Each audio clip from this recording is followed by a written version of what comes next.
Drama के start में हम एक ओल्ड अंकल को देखते हैं जो अपने स्टूडेंट से कह रहे होते हैं कि प्लीज माउंटेन छोड़कर मत जाओ, माउंटेन छोड़कर मत जाओ। लेकिन वो बार बार कह रही होती है कि मुझे तो जाना पड़ेगा क्योंकि मुझे चेक करना है, मेरी बहन ने बहुत दिनों से मुझे लेटर नहीं लिखा है।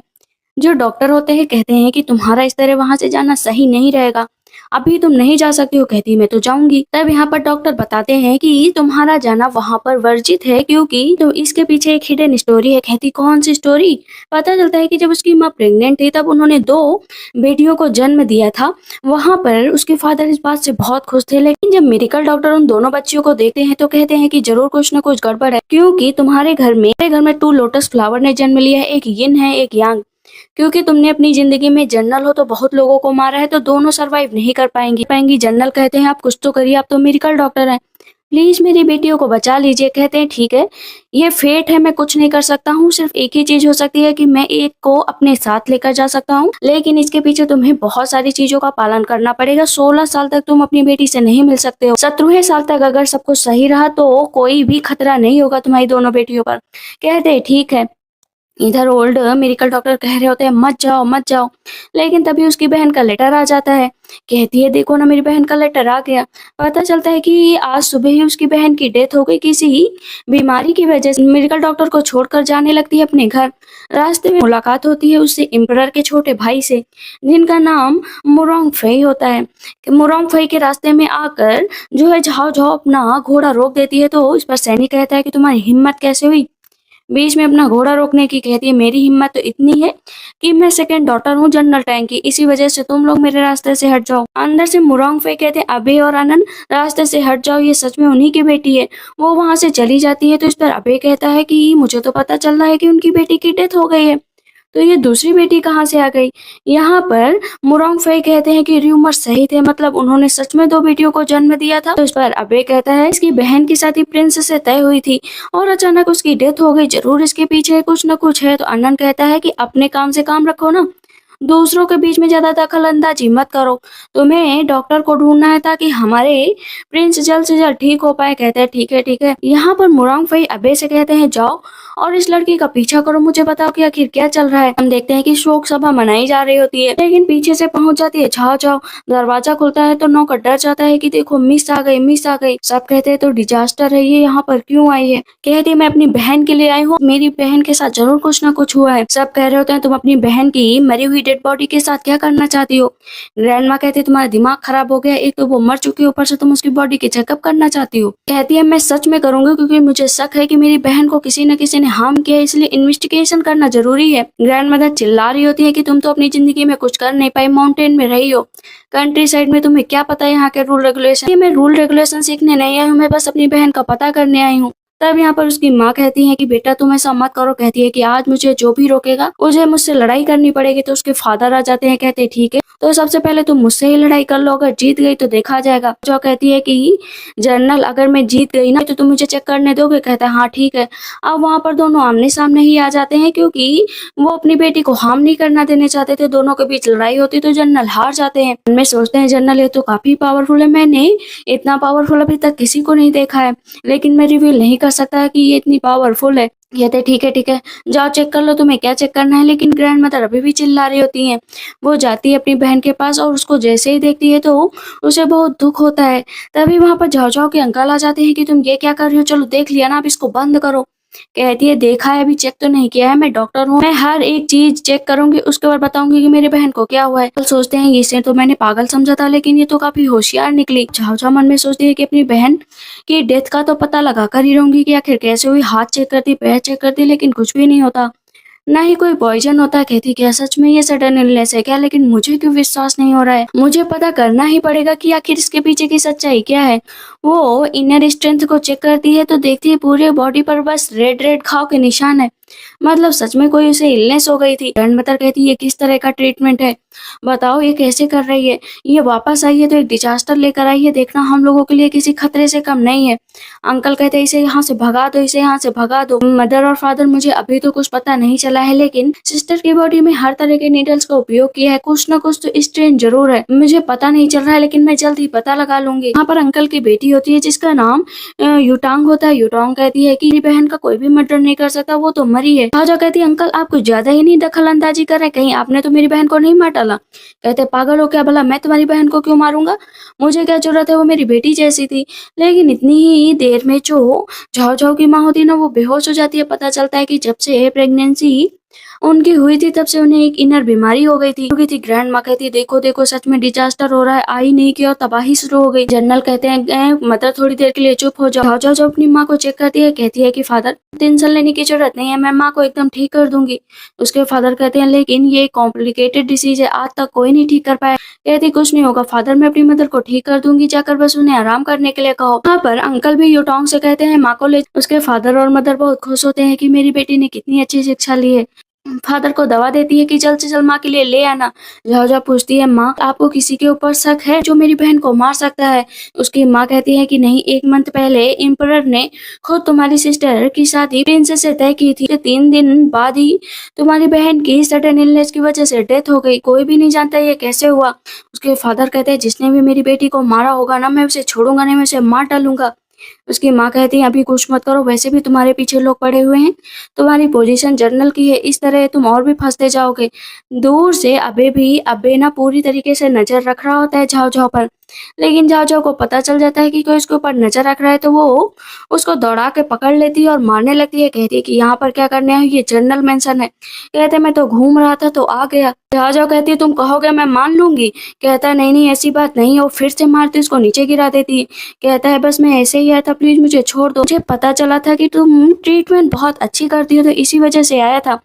कहती है कि हाँ मैं ट्रीटमेंट बहुत अच्छी करती हूँ, तुम्हारी भी बहुत अच्छी कर सकती हूँ, मार के फेंक दूंगी पता भी नहीं चलेगा। कहता नहीं नहीं मिस, मेरे मास्टर हैं जिनको बहुत बड़ी बीमारी हो गई, वो आज तक ठीक ही नहीं हो पा रहे, उनकी बॉडी में पॉइजन फैला हुआ है, क्या तुम उसे ठीक कर सकती हो। कहती है कि नहीं बिल्कुल नहीं ठीक कर सकती हूँ, मैं तुम्हें भी माफ नहीं कर दूंगी और तुम्हारे मास्टर को भी माफ नहीं करूंगी जो मुझ पर नजर रखने को कह रहा है। कहता है प्लीज प्लीज मिस एक बार चलिए। कहती चलो कौन से है तुम्हारे मास्टर। इधर हम देखते हैं कि अनन कह रहा होता है मैजिस्ट्री से कि आप कुछ खा लीजिए, आपके लिए ड्रिंक की व्यवस्था करूं। हाँ ड्रिंक की व्यवस्था करो क्योंकि गेस्ट आने वाले हैं।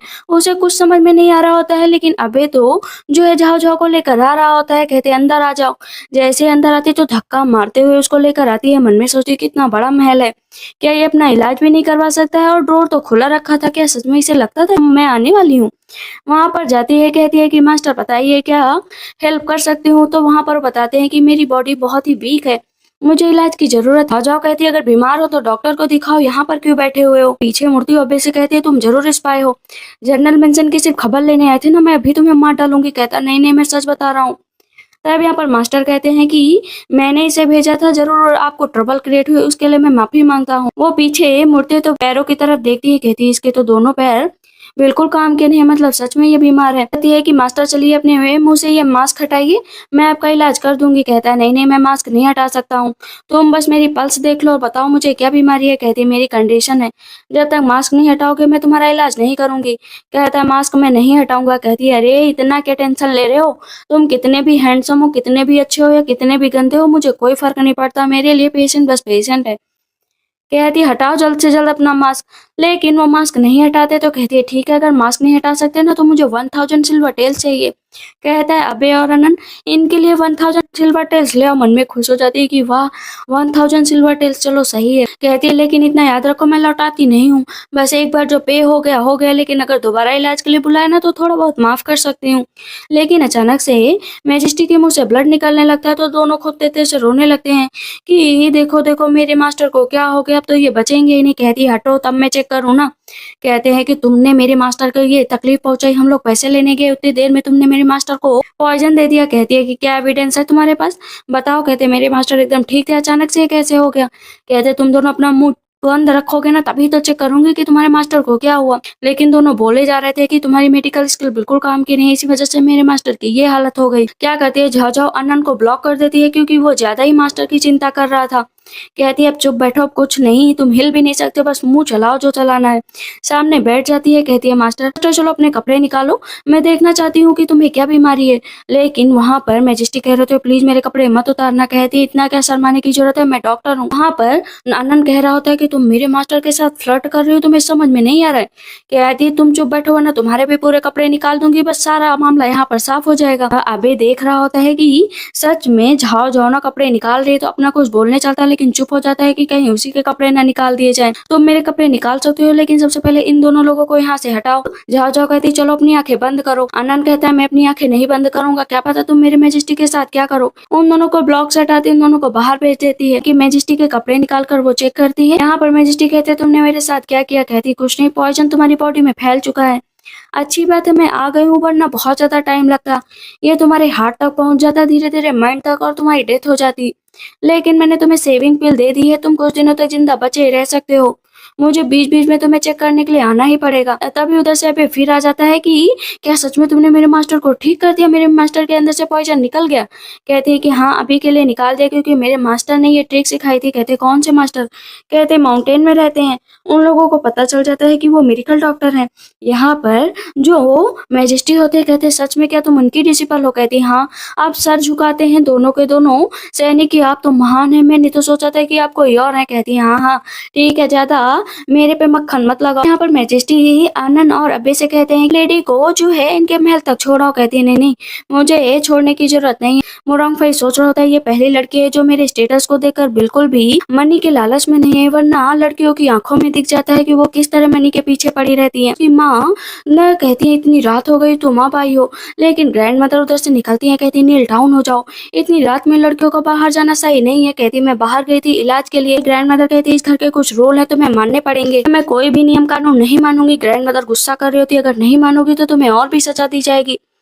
यहाँ पर उसके फादर कहते हैं झाओ झाओ के कि मदर प्लीज मेरी बेटी अगर कोई रूल नहीं मानना चाहती तो कोई बात नहीं। यूटोंग कहते हैं ग्रैंड मदर ये तो बिल्कुल हाथ से ही निकल गई है। तब ग्रैंड मदर कहती हैं झाओ झाओ की माँ से कि ठीक है जाओ आराम करो, सुबह मेरे पास आ जाना। यहाँ पर ग्रैंड माँ ने फैसला लिया था कि झाओ झाओ को घर के थोड़े नियम कानून सिखाए जाएंगे, इसलिए एक लेडी को बुलाया गया था। झाओ झाओ जाने लगती है तो वो लेडी आ जाती है कि चलो तुम्हें इस घर के कुछ कायदे कानून सिखाने हैं। कहती है कौन से नियम कायदे कानून, मैं किसी नियम को नहीं मानती, मैं यहाँ से जा रही हूँ। लेडी आकर ग्रैंड माँ को बताती है कि सेकंड लेडी तो भाग गई, बोले मैं कुछ नहीं सीखूंगी। कहती है कि ठीक है उसकी माँ को बुला, वैसे भी शाम में बुलाया था अभी तक नहीं है। इधर हम देखते हैं झाओ झाओ भाग कर जाती है मैजेस्टी के पास कि आप ठीक है ना एकदम। कहते हैं हाँ पहले से ठीक है। पता चलता है कि उसने मैजेस्टी से कहा है कि उसकी बहन को किसने मारा है इसका पता लगाओ। तो मैजेस्टी ने थोड़ी बहुत नॉलेज पहले से ही पता लगा कर रखी थी कि जो तुम्हारी बहन है उनके साथ प्रिंस से फिक्स हुई थी, लेकिन थर्ड प्रिंस ने तुम्हारी बहन को कई बार मॉक किया, उन्हें उससे परेशान किया। उसके अंकल हैं ग्रैंड मदर है, जो उसकी बहन यूटांग है, जब से शादी फिक्स हुई थी हर रोज उसे बुली किया करती थी। मुरंगफई कहता है क्यों ना तुम अपने अंकल को सबसे पहले बुलाओ और उनसे पूछताछ करो। कहती है वो सबसे यूजलेस पर्सन है, उसको क्या पकड़ूं, मुझे नहीं लगता है वो किसी काम का। अबे कहता है कि हाँ मुझे लगता है ना कि कुछ ना कुछ तो गड़बड़ जरूर है। कहते हैं कि झाओ झाओ कहती है कि अबे चलो मेरे लिए काम करो, पता लगाओ कुछ। कहता है सुनो मैं तुम्हारे लिए काम नहीं करता हूँ, मैं तुम्हारा पर्सन नहीं हूँ। अब वो अपना पीछे मुड़ करके खड़ा हो जाता है, लेकिन तुरंत ही यहाँ पर मुरंगफई बोलते हैं कि चलो आज से तुम झाओ झाओ के लिए काम करोगे। कहता है क्या, लेकिन क्यों। अब वहाँ पर उसे जाना पड़ता है। वो जांच पड़ताल शुरू करती है यूटोंग से, क्योंकि यूटोंग उस घर की बेटी है और वही सबसे ज्यादा बुली किया करती थी। वो क्या करती है उसे एक पिल खिला देती है, जिससे जो कुछ भी हुआ था ना वो भूल जाएगी, उसे लगेगा कि बस वो एक सपना है। उसके ऊपर पानी डालती है, कहती ये बताओ कि तुमने मेरी बहन के साथ ऐसा क्यों किया। वहाँ पर यूटोंग को ना उसके अंदर उसकी बहन ही दिखाई देने लगती है। कहती है कि मैंने कुछ नहीं किया, सच में मैंने कुछ नहीं किया, बस मैं उससे जेलस थी क्योंकि वो क्राउन प्रिंस से शादी कर रही थी, मैंने उसे जरा सा भी हर्ट नहीं किया। लेकिन बार बार झाओ उसका गला दबा रही थी कि तुमने ही मेरी बहन को मारा, बोलो ना कि तुमने क्यों मारा क्यों मारा। कहती मैंने नहीं मारा नहीं मारा। बाहर अबे और अनंत कहते ये तो कितनी खतरनाक है, सच में लगता है कि कबूल करवा के ही रहेगी वरना जान से मार डालेगी। एम्परर भी अंदर बैठे हैं, पता नहीं क्या सोच रहे हैं, लेकिन मुझे तो इससे डर लगने लगा है। इधर वो लगातार गला दबा रही होती है दबा रही होती है। कहती मुझे कोई आइडिया नहीं है, मुझे नहीं पता कि वो कैसे मरी, लेकिन जिस दिन फ्यूनरल था मैंने वहाँ नौकर को देखा था जो फ्यूनरल के आसपास की चीज का पता लगा रहा था, मुझे इस चीज का पता चल गया था। तो है मैं किसी से नहीं बता रही थी क्योंकि सब लोग मेरे ऊपर शक करते कि क्या पता मैंने भेजा हो। मैंने नहीं भेजा, बस मैं चाहती थी कि मैं क्राउन प्रिंस से शादी कर लूं और क्राउन प्रिंसेस बन जाऊं, बस मेरा इतना ही सपना था। मुरंगफई कहते हैं ठीक है इसको छोड़ कर आओ, क्योंकि इसे ज्यादा देर यहाँ पर रखना सही नहीं है। इसको रूम पर छोड़ दिया जाता है और दासी जाती कहती है मिस क्या कर रही है, अभी तक जग रही है क्या। हम देखते हैं ग्रैंडमा ने झाओ झाओ की माँ को बुलाया था और नील डाउन करके बैठाया था।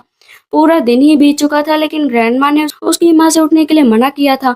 झाओ झाओ जाती है, कहती ये क्या हो रहा है। जो वहाँ पर नौकरानी होती बोल रही होती कि तुमने नील डाउन नहीं किया ना तो तुम्हारी माँ को नील डाउन करवा दिया गया। तुम्हें अच्छे से नियम कायदे कानून सिखाया नहीं गया। ये कितनी गलत बात है कि तुम्हारी माँ की गलती है ये। कहती मेरी माँ की कैसे गलती हुई। यहाँ पर ग्रैंडमा चिल्लाने लगती है कि तुम्हारे फादर की गलती है जो तुम्हें कुछ सिखाते नहीं है।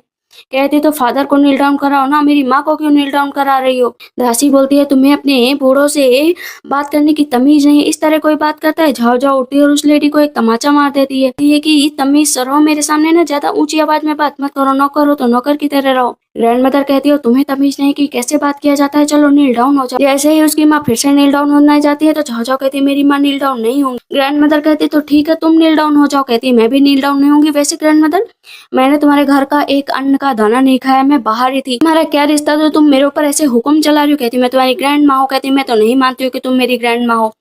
कहती ठीक है जाओ और उसे 30 कोड़े मारो तभी इसे समझ में आएगा कि कैसे क्या किया जाता है। कहती ठीक है कोई मुझे मार कर दिखाए 30 कोड़े।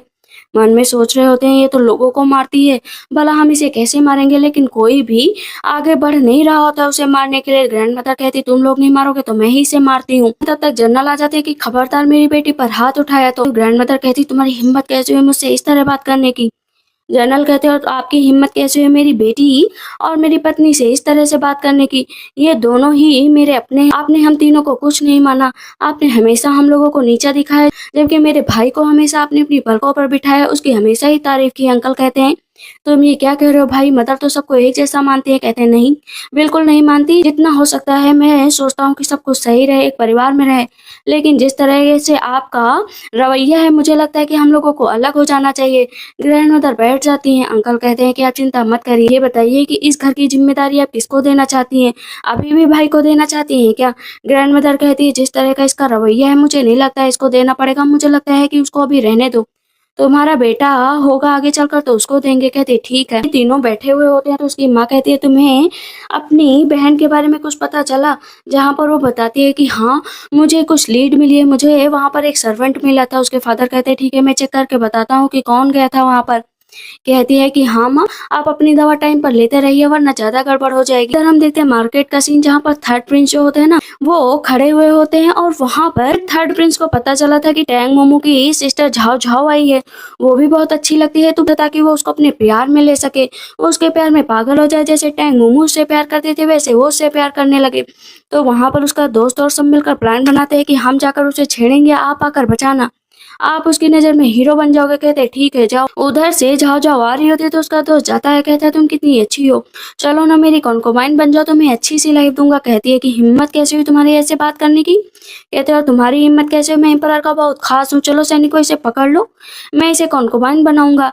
इधर हम देखते हैं कि जो मुरांग फई बैठे होते हैं तब यहाँ पर अबे आकर बताता है कि चलो चलो हीरो बन जाओ मास्टर, क्योंकि झाओ झाओ खतरे में है, आप उसको बचा लो। कहते हैं कि उसको मुझे बचाने की कोई जरूरत नहीं, वो खुद अपने आप को बचा लेगी। इधर जितने भी रास्ते में लोग होते हैं कहते हैं ये हर बार आ जाता है लड़कियों को छेड़ने, पता नहीं ये कैसा है, बेचारी इन अच्छी अच्छी लड़कियों को छेड़ता रहता है, आज तक इसे कोई सबक नहीं सिखा पाए। वो आदमी कहता है कि चलो ना मेरे साथ, लेकिन एक ही झटके में झाओ झाओ उसको मार कर गिरा देती है। दूर से प्रिंस देख रहे थे कि ये क्या किया तुमने, तो वो भी उसको मार कर नीचे गिरा देती है। झाओ झाओ कहती है कि तुम लोगों की इतनी हिम्मत की मुझे छेड़ने आए थे, तुम लोगों के अंदर जरा से भी कैपेबिलिटी नहीं है कि मुझसे कॉम्पिटिशन कर पाओ। तब यहाँ पर उसका दोस्त कहता है कि थर्ड प्रिंस बोलो ना, कुछ कुछ बोलो नहीं तो वरना हम लोगों की जान चली जाएगी। कहता है मैं कुछ नहीं बोलूंगा, तुम लोग जो करना है करो। वहाँ पर थर्ड प्रिंस खड़े हो जाते हैं, कहते हैं माफ करिएगा मैं तो बस आपको बचाने आ रहा था। कहती मुझे बेवकूफ मत बनाओ, मुझे पता है तुम सब दोस्त हो और यहाँ पर मेरे सामने चाल चलने की कोशिश कर रहे थे। कहते हैं नहीं ऐसी बात नहीं है, इतना याद रखो थर्ड प्रिंस की मैं तुम्हारा भी गला काट कर फेंक सकती हूँ, वैसे तुम्हारे दोस्त का ना मेन आइटम को ही मैं डैमेज कर देती हूँ, जिससे कभी लड़कियों को छेड़ नहीं पाएगा, ना ही उससे बदसलूकी कर पाएगा। और वहां पर वो उसको एकदम घायल कर देती है और चली जाती है। तब थर्ड प्रिंस कहते हैं कि इंतजार करो, जैसे तुम्हारी बहन की डेथ हुई थी ना वैसे तुम्हारी भी डेथ होगी, बस तुम इंतजार करते रहो। जी इधर हम देखते हैं मुरांग फई बैठे हुए होते हैं, झटके से ना बहुत तेज से ट्रिंग करने लगती है। क्या हुआ, इतना क्यों परेशान हो रही हो। कहती कुछ नहीं, फालतू के लोग मिल जाते हैं दिमाग खराब किया करते हैं, वैसे तुमने मेरे 1000 सिल्वर टेल्स रख रखे हैं ना। कहते हैं कि हाँ रख रखे हैं चलो। कहती है ठीक है मुझे तुम्हें सही करना पड़ेगा तुम्हारे पैरों को, लेकिन मुझे एक बात करनी है, जैसे जैसे तुमने अपने दोनों सैनिकों का शॉर्ट फॉर्म रख रखा है अबे आनंद मेरा जाओ, तो क्या मैं तुमको अफई बुला सकता? मैजेस्टी कहते हैं अफई, क्या तुम सच में इस तरह का नाम मेरे लिए प्रेफर करना चाहती हो? दोनों सैनिक हंस रहे होते हैं कि क्या बात है, सच में ये तो पूरा जो है मैजेस्टी को अपने बस में ले रही है। मैजेस्टी कहते हैं हम दोनों का रिलेशनशिप ऐसा नहीं है कि तुम मेरा नाम रख सको, क्या फ्यूचर में शादी करने का प्लान है क्या? कहती है नहीं नहीं ऐसा कुछ नहीं। कहते हैं ठीक है, लेकिन सबसे पहले तुम मेरे पैर ट्रीटमेंट करो। वो हाथ पकड़ लेती, कहती है ठीक है मैं आपके पैरों की जरूर ट्रीटमेंट करूंगी, चलो अपने कपड़े निकालो।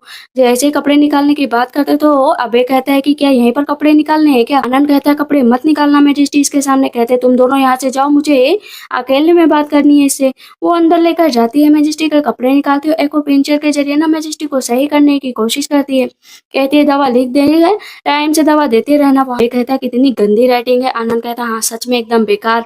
नेक्स्ट मॉर्निंग हम देखते हैं कि झाओ झाओ जा रही होती है और सामने यूटोंग आ जाती है, लेकिन यूटोंग को कुछ याद नहीं होता है कि उसके साथ क्या हुआ है। बस वो जब भी झाओ झाओ को देखती है ना तो एकदम डर जाती।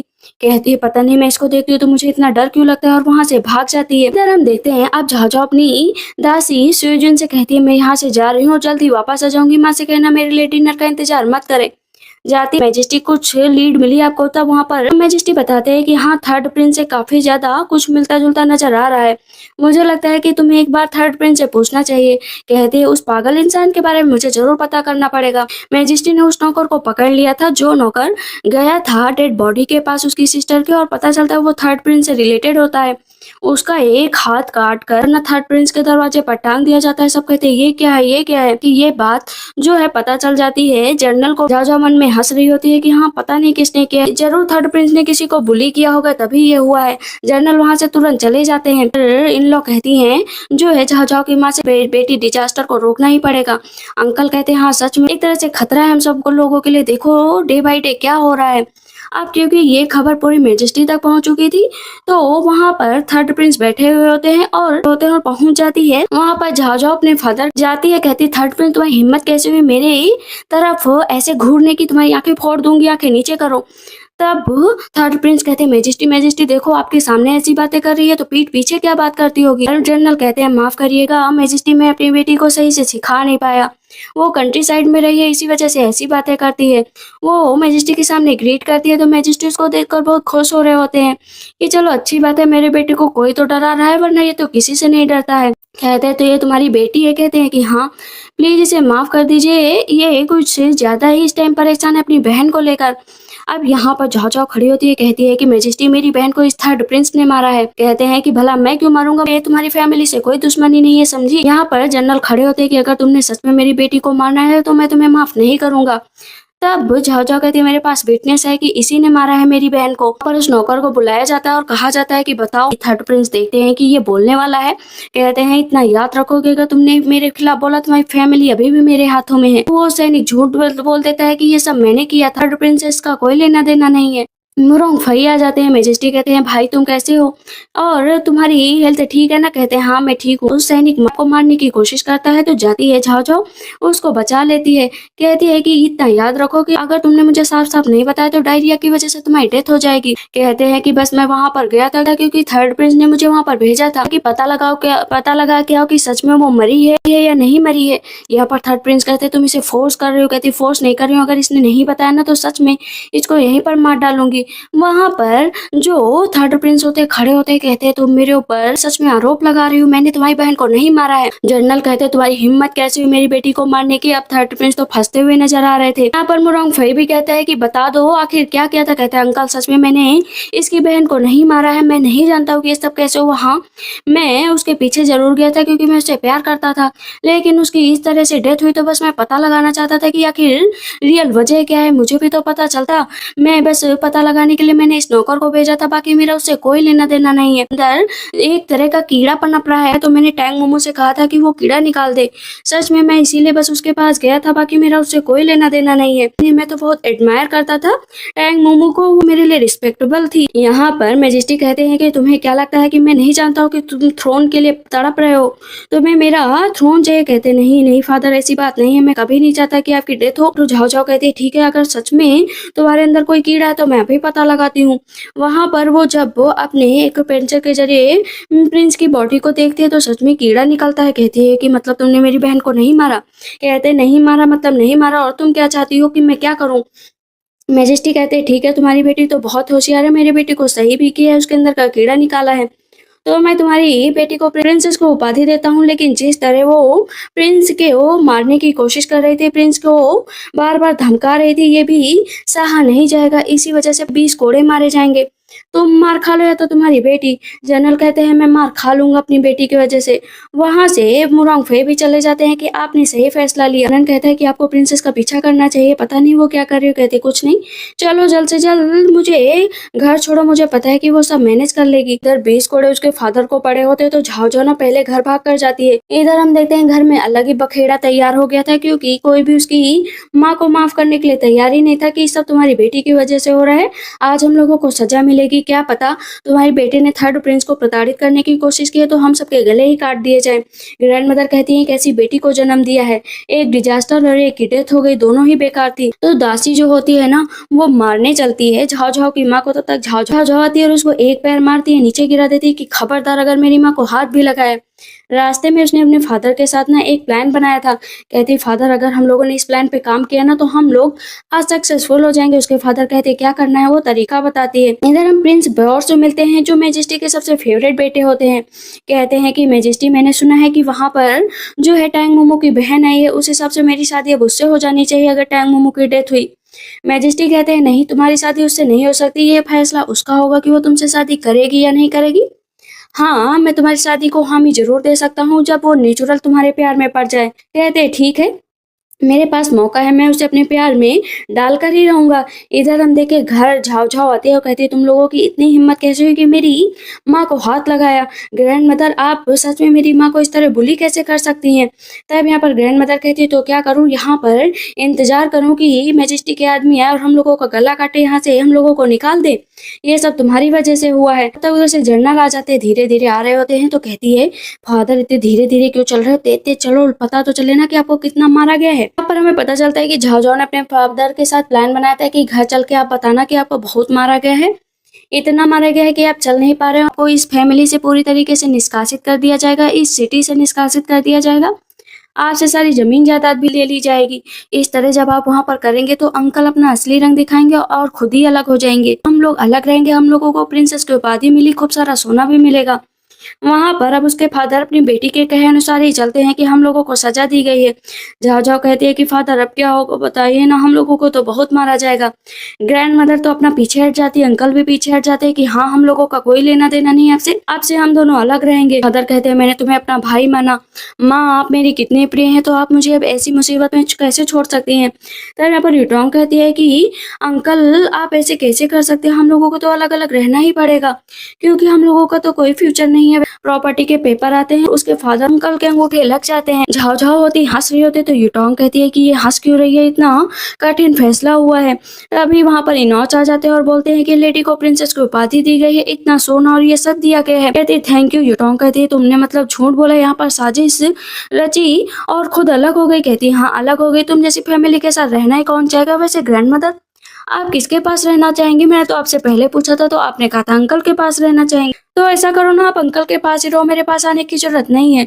अंकल कहते हैं कि हम लोग भाई भाई हैं, हम लोग साथ में रह सकते हैं। जनरल कहते हैं बिल्कुल साथ में नहीं रह सकते, अगर आप लोगों ने ज्यादा फोर्स करने की कोशिश की तो मैं ये जगह ही छोड़कर चला जाऊंगा, मुझे तुम लोगों के साथ नहीं रहना है। झाओ झाओ अपनी माँ का हाथ चेक करती कहती माँ आप बिल्कुल अब ठीक हो गई हैं, कुछ अपनी बहन के बारे में और पता चला है। उसके फादर कहते क्या पता चला है बताओ। कहती है बस आप लोग डिनर कर लीजिएगा, मैं जल्द से जल्द आकर बताऊंगी। आ जाती है झाओ झाओ कहती आफ्टर मैं आ गई, तुम ठीक हो ना, तुम रोज रोज क्यों नहीं आती। कहती मुझे इंपीरियल स्टडी में जाना पड़ता है, मुझे अपनी बहन के मर्डरर का भी तो पता लगाना है। वैसे चलो काफी टाइम हो गया, तुम्हें चलने की कोशिश करनी चाहिए। वो हाथ पकड़ लेती है। आनंद और अबे दूर से देख रहे होते हैं। आनंद कहता है कि ये तो सच में एकदम प्रिंसेस बनने लायक है। अबे कहता है दोनों की जोड़ी कितनी अच्छी लगती है ना, काश दोनों साथ में ही रहे। यहाँ पर मैजेस्टी कह रहे होते प्लीज मेरा हाथ मत छोड़ना। कहती है मैं नहीं छोड़ूंगी, मेरे ऊपर यकीन रखो। दोनों साथ में चल रहे होते हैं और पीछे से ना दोनों देख देख कर हंस रहे होते हैं कि कितना अच्छा नजारा है। इधर प्रिंस और पहुंच चुके होते हैं झाओ झाओ की माँ के पास कि मुझे तुम्हारी बेटी से मिलना है। कहती मेरी बेटी तो नहीं है, वो थोड़ी नॉटी टाइप है तो बाहर ही घूमा करती है। यहाँ पर प्रिंस को क्या लग रहा होता है ना कि ये झाओ झाओ की माँ मिलने नहीं दे रही है जानबूझकर अपनी बेटी से। कहते ठीक है, यहाँ पर मैंने सुना है एक पीच ब्लॉसम ट्री है, मैं क्या उसे देख सकता हूँ। कहती है कि हाँ जरूर चलिए। यूटोंग गार्डन में खड़ी होती है, कहती है मैं एक दिन क्राउन प्रिंसेस बनूंगी और देखना इस झाओ झाओ को ना पीछे छोड़ दूंगी। वहां पर और प्रिंस जाते हैं, वो यूटोंग को देखते हैं तो उन्हें लगता है ना वही झाओ झाओ है। मन में क्या सोचते हैं यूटोंग, आज ये अपॉर्चुनिटी अपने हाथ से नहीं जाने दूंगी।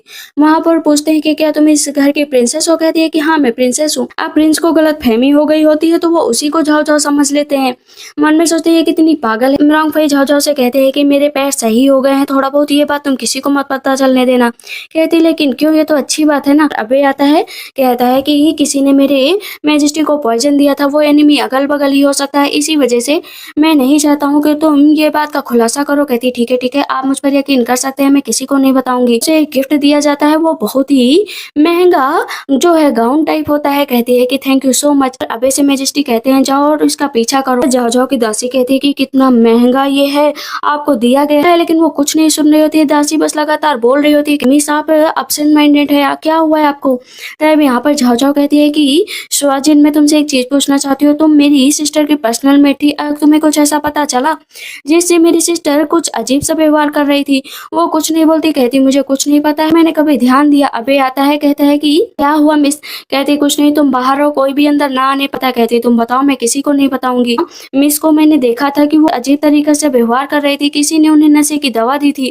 मैं उनके पास गई लेकिन उन्होंने मुझसे कहा कि तुम जाओ इंजॉय करो, मैं अभी आ जाऊंगी। उसके बाद जब वो घर आई तो मैंने उनसे कहा लो मैं तुम्हारे कपड़े चेंज कर दूं, तो वो अजीब सा व्यवहार कर रही थी, अपने सर बॉडी को बार बार पोंछ रही। उनकी बॉडी पर तरह तरह के निशान थे।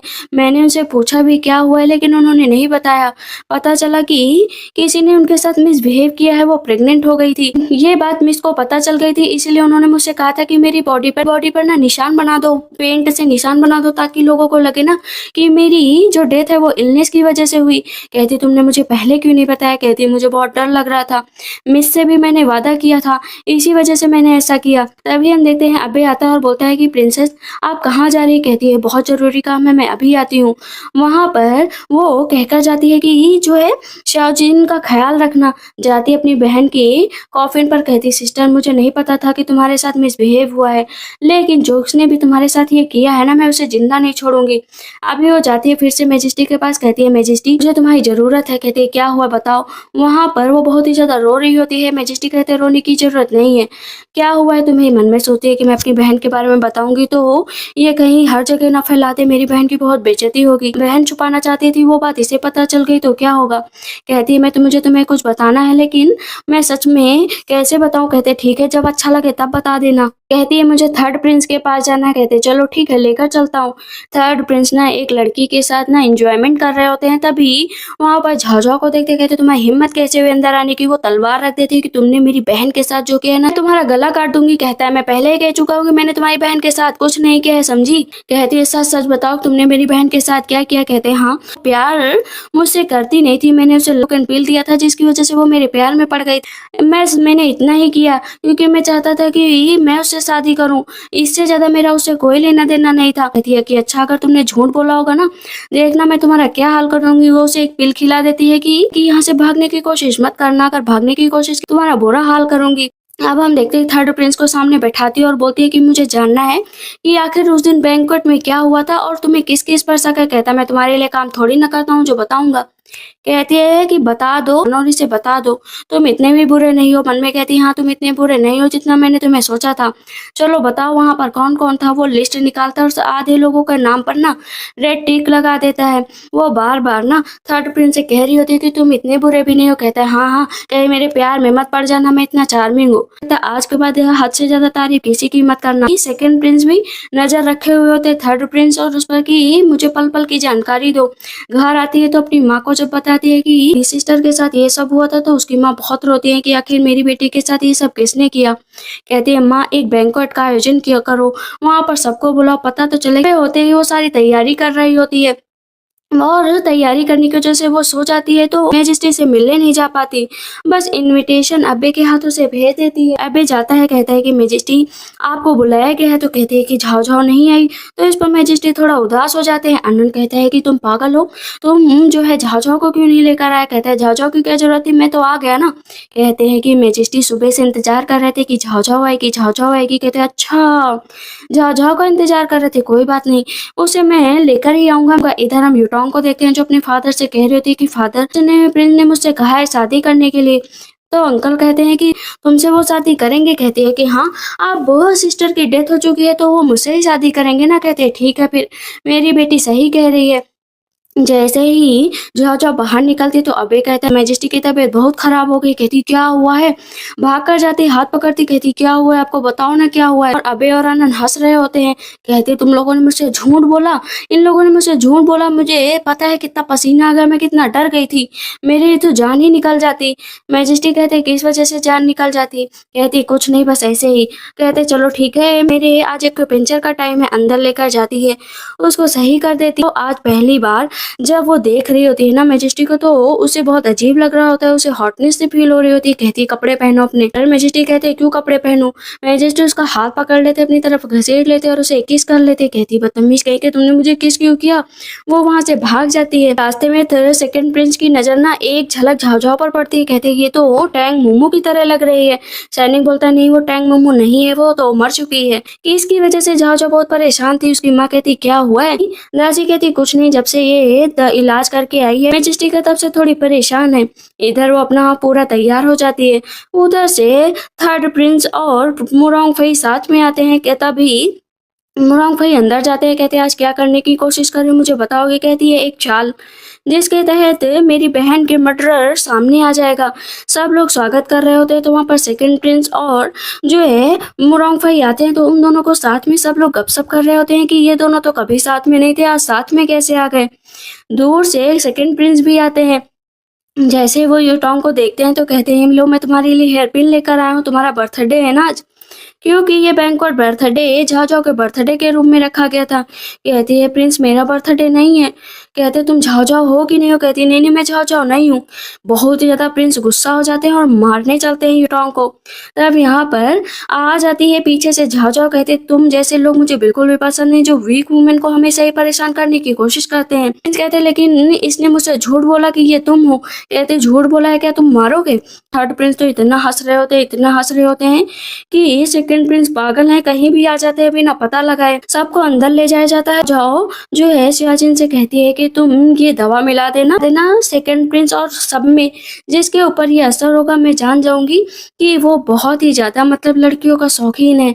जो लड़कियों का शौकीन होगा शायद वो भी मेरी बहन के साथ ये सब कुछ कर सकता है। इधर हम देखते हैं युटोंग बहुत रो रही होती है कि उसकी कितनी बेइज्जती हो गई लोगों के बीच में। तो वो क्या करते हैं ना, वो ड्रग मिला देती है कि इस अगर सेकंड प्रिंस मेरे झांसे में ऐसे नहीं है तो उनके साथ नाइट स्पेंड करूंगी, लोगों के सामने कहूंगी तो भले ही मैं कॉन्कुबाइन बन जाऊंगी लेकिन यहाँ से तो चली जाऊंगी ना। इधर दवा मिलाने चलती है तो क्या होता है ना, जो ड्रग वाली दवा होती है और जो झाओझाओ की पिल होती है ना एक ही बोतल में मिल जाती है और वो बोतल पूरी सेकंड प्रिंस वहां पर पी लेते हैं। इधर झाओझाओ अपनी काबिलियत दिखाती है क्योंकि हर कोई उससे शादी करना चाहता था लेकिन वो भी शादी नहीं करना चाहती थी। नशा बहुत ही ज्यादा सेकंड प्रिंस पर चढ़ने लगता है तो उसे ले जाया जाता है। युटोंग रूम में लेकर जाती है, अपनी दासी से कहती है जाओ यहाँ से। इधर हम देखते हैं कि सेकंड प्रिंस पागल हो जाते हैं, वो उसके साथ जबरदस्ती करने लगते हैं क्योंकि उसके अंदर मोमो दिखने लगती है। कहता मोमो आ जाओ, इतना नखरे मत दिखाओ। दासी भाग कर जाती है, कहती है सेकंड प्रिंस पागल हो गए और युटोंग के साथ बदसलूकी कर रहे हैं। तो थर्ड प्रिंस उठते हैं और मुरोंग फई को लेकर जा रहे होते तो मुरोंग फई कहते हैं और तेज चलो और तेज चलो। उसे अंदर लेकर जाते हैं तो देखते हैं सच में जबरदस्ती कर रहे होते, जाती है मार के गिरा देती है।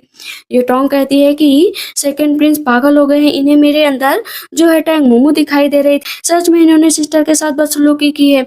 अब यहाँ पर सबके सामने सच आ गया था कि वो सेकंड प्रिंस ही है जो है उसकी बहन के साथ बदतमीजी की है और उसे मौत के घाट उतार दिया। चेक किया जाता है तो पता चलता है ना कि वो हर रोज 3-4 लड़कियों के साथ तो अपना टाइम बिताते ही थे लेकिन उन्हें मोमो से कुछ ज्यादा ही खास लगाव हो गया था। उसे एक पिल खिला देती है कि इसे मरना पड़ेगा, ये इसी लायक है मैजेस्टी का, क्योंकि वो फेवरेट बेटा होता है। तो मैजेस्टी कहते हैं इसे बचाओ, कैसे भी बचाओ। तो क्या करती है ना, सेविंग पिल दे देती है कि ये जिंदा तो रहेगा लेकिन मरे के समान रहेगा। मैजेस्टी कहते हैं तुम्हारी हिम्मत कैसे हुई इसे मारने की? कहती है कि मैजेस्टी आपके बेटे ने मेरी बहन को मार डाला, मेरी बहन जो है थर्ड प्रिंसेस से कुछ ज्यादा ही पास में आ गई थी, ये बात आपके बेटे को बर्दाश्त नहीं हुई, अंदर ही अंदर जलने लगा। मेरी बहन ने जब कहा कि मेरा तुमसे कोई लगाव नहीं है तो उसने जबरदस्ती नाइट स्पेंड की। जब वो प्रेग्नेंट हुई तो उसे मरना पड़ा। युटोंग जो है झाओझाओ से कह रही थी कि प्लीज ये बात किसी को सामने मत आने देना कि मैंने ना इसे ड्रग दिया था। कहती है ठीक है तुम मेरा साथ दो।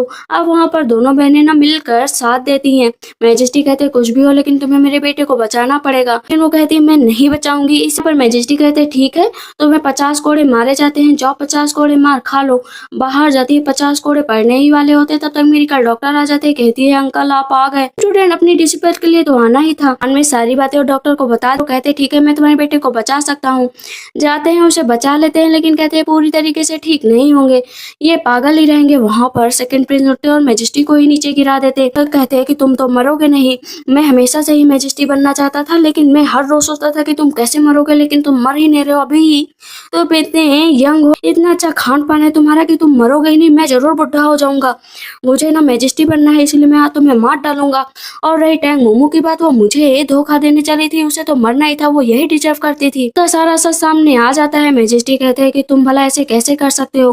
अब यहाँ पर हमेशा के लिए सेकंड प्रिंस को रूम में बंद कर दिया जाता है और वो पागलों की तरह अंदर चिल्लाया करता है, हंसा करता है। झाओ झाओ कहती है इसके लिए इससे अच्छी सजा कोई नहीं हो सकती कि हर रोज ये एक मौत मरेगा। अब सारा मामला सॉल्व हो गया था तो झाओ झाओ ना वर्ल्ड टूर करना चाहती थी। उसकी मदर कहती है मत जाओ, छोड़कर तुम किसी से शादी कर लो। कहती है मैं किसी बंधन में नहीं बनना चाहती कि एक पर्सन के चार चार पांच पांच वाइफ हो। तब पीछे से मैजेस्टी आ जाते हैं, कहते मैं कोई भी शादी नहीं करूंगा, तुम मेरी इकलौती वाइफ रहोगी। कहती नहीं मुझे फ्रीडम चाहिए। कहते ठीक है मैं तुम्हारा इंतजार करूंगा। कहती है सच में। वो चली जाती है और 5 साल बाद वापस आती है। वहां पर टूरोंग भाई अभी भी उसका वैसे ही इंतजार कर रहा होता है। कहते तुम आ गई। कहती हाँ मैं आ गई, और दोनों साथ में आ जाते हैं। इसी के साथ इस ड्रामा की एंडिंग होती है। तो आप लोग का ड्रामा कैसा लगा मुझे कमेंट सेक्शन में जरूर बताइएगा। तब तक के लिए बाय बाय, टेक केयर।